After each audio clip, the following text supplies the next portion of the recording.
to tonight's recap of The Bachelorette. Andi. Alright, so they're in Dominican Republic because this is Fantasy Suite. Oh boy.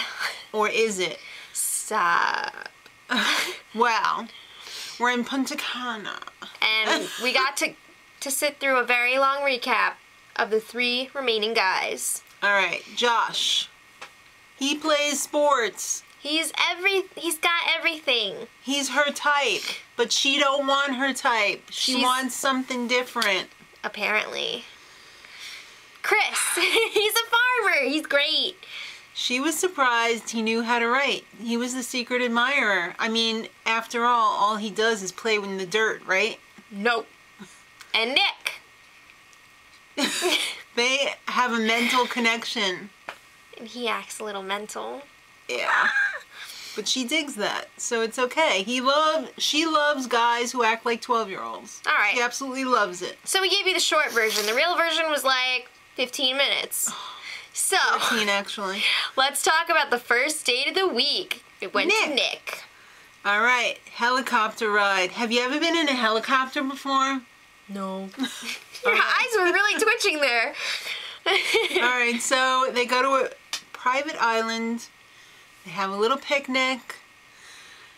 Worked up an appetite for a simulated sexy swim. No. And then it was time to get to the serious stuff. Tell me about your past breakups. Yeah. Way to bring down the room. She wanted to get the true story out of him because she had heard before from him what happened, but then his family said something else, so... Alright, well, after the first breakup, he was busted up for like 6 months. He didn't want to talk to anyone. I'm thinking he was in a mental institution somewhere. I don't think so. And then there was the broken engagement later on. Ugh. Tough times. Damaged goods. She's thinking, this is a little awkward. Well, the second half of the date was dinner on the beach. Tell me something embarrassing about yourself. Embarrassed. Look, I wrote this fairy tale for you. He had a hard time putting sentences together. He did. But he whips out this fairy tale that he wrote. It was kind of cute. It was alright. It was cute. It was alright. Illustrated and all. That was pretty. The pictures were pretty good, except for a couple of stick figures here and there. But you should go into children's literature. There was some blank pages that needed to be filled up if he was chosen. Oh, the story just wasn't that long. All right. Well, after that, Andi was like, "Yo, Fantasy Suite, let's go." And he was like, "Yes, but I'm gonna tell you right now, I'm gonna talk all night." And yeah, you're gonna be like this, and I'm just gonna be like, and then after my second engagement. First things first, though, before they go to the fantasy suite, he has to pull her into the bushes and take 50 minutes to say he loves her. Oh my gosh, he was agonizing over this all day. All day, all weeks. Yeah, last few weeks actually. Oh jeez. Alright, so he finally got up enough courage to be like, yeah, I love you. Alright. Joshy's turn. Joshy! So they go to Santo Domingo. Stop it! The capital. They have a little walkabout date. Wow, look at this. It's Manguara or Manguara. It's a Viagra mixture. Oh, he downed that pretty fast. Hey, here's some license plates. Wow. Hey, merengue. Sugar. Merengue. Guys. Let's dance. Merengue is so much fun, and it's like the easiest dance to learn. When they started doing it, though, it was like he was dragging a corpse around. Ah! She really does not have any rhythm whatsoever. That's really unusual. Her legs weren't moving. It was like dancing with Gumby. Well, Andi had a little treat. She knows that Joshy loves baseball, obviously, so she took him to a Little League game. All right. The funny thing was, all of these kids probably already have contracts. Probably. It's the Dominican Republic, you know. Yeah. It's like where 90% of the baseball players come from. So they're playing with the kids for a while. Good times. He tells her he loves her. And you know what? It's really special because he's never really said it to anyone and actually meant it before. Well, I found that pretty funny because it was like, yeah, I'd never told anybody that and meant it. And meant it. Yeah.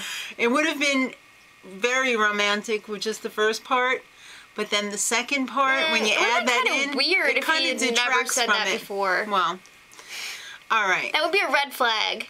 Okay. So, it's time for dinner.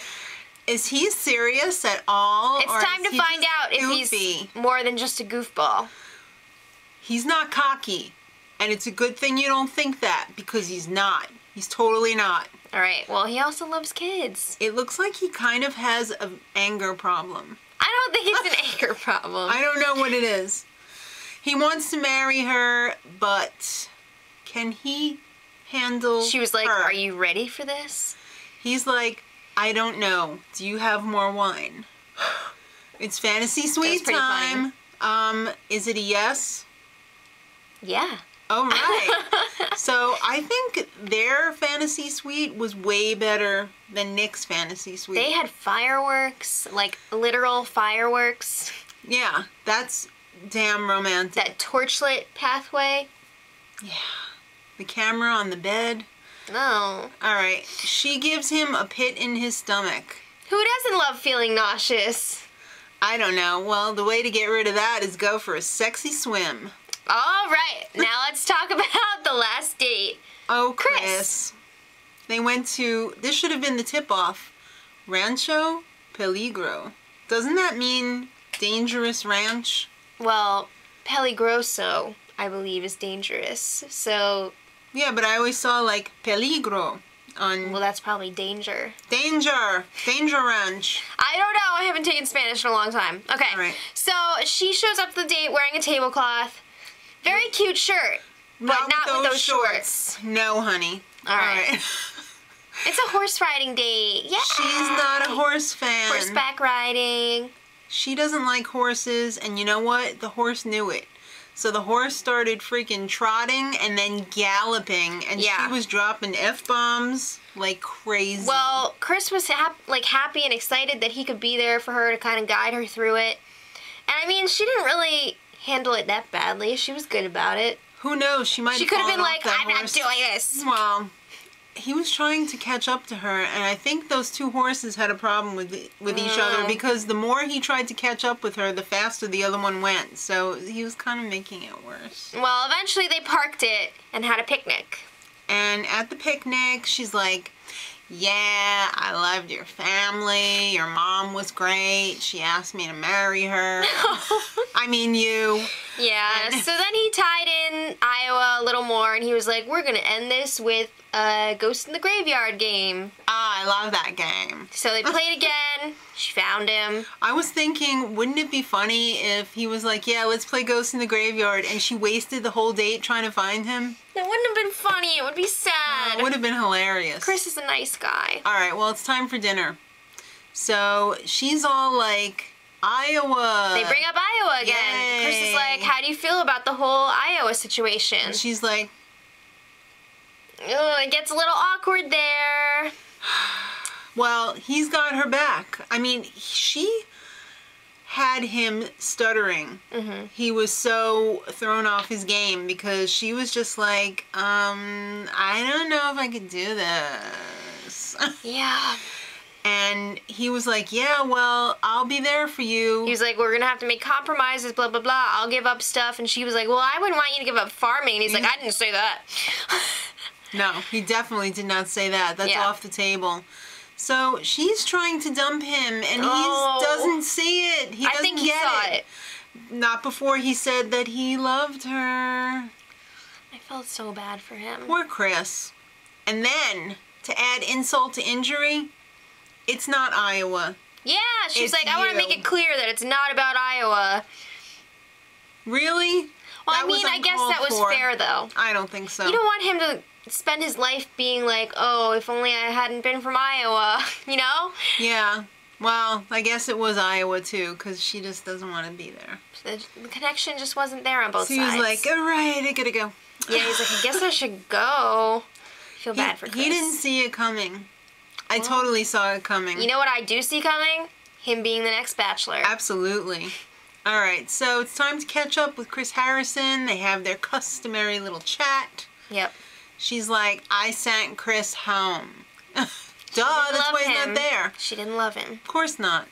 So Nick and Joshy, they both love her. They can't stop saying it. But one's too serious and the other's too goofy. I mean, you couldn't pick more opposite ends of the spectrum than these two. They are very different. So it's time for the rose ceremony. Will we still be having it? Yes, because it's a two-way street. Ow, I just hurt my teeth. They have to accept the rose. It's not just her ordering her sex slaves around. This is like, they've got to be like, yes, I will do this. So Andi did something kind of like... mean? Yeah. She was looking at Josh. No, she was looking at Nick. Right. Then she looked at Josh. And then she was like, Nick, will you accept this rose? I think Josh's feelings were a little bit hurt. He looked kind of like... I would have been hurt. That's mean. Witch bitch. All right. Yeah, they both accepted. Duh. Next week, it's not the finale. It's the men tell all. They're bringing back all the F-nuts. All right. Can't wait to dish all the dirt on that. It always looks way better in the preview than it actually is on the show. Well, they didn't even show previews from the men tell all. They showed clips from the season. Yeah, that's true. So, I don't know. It's kind of weird. They usually show clips from the men tell all. Well, maybe it's not even that good. I don't know. So, in 2 weeks, it's the finale, and they're making it seem like nobody proposes to her, which means someone definitely does. And the little snippet at the end was a little shocking. More embarrassing stories from Nick and Andi. Well, the first one was that she dropped her dress in front of a whole restaurant. Yep. Nick ran into some wall checking out some girl's butt. And we find out that they're both bedwetters. Her up until 5th grade. All right. That's pretty embarrassing. Till next time, much love. Edit.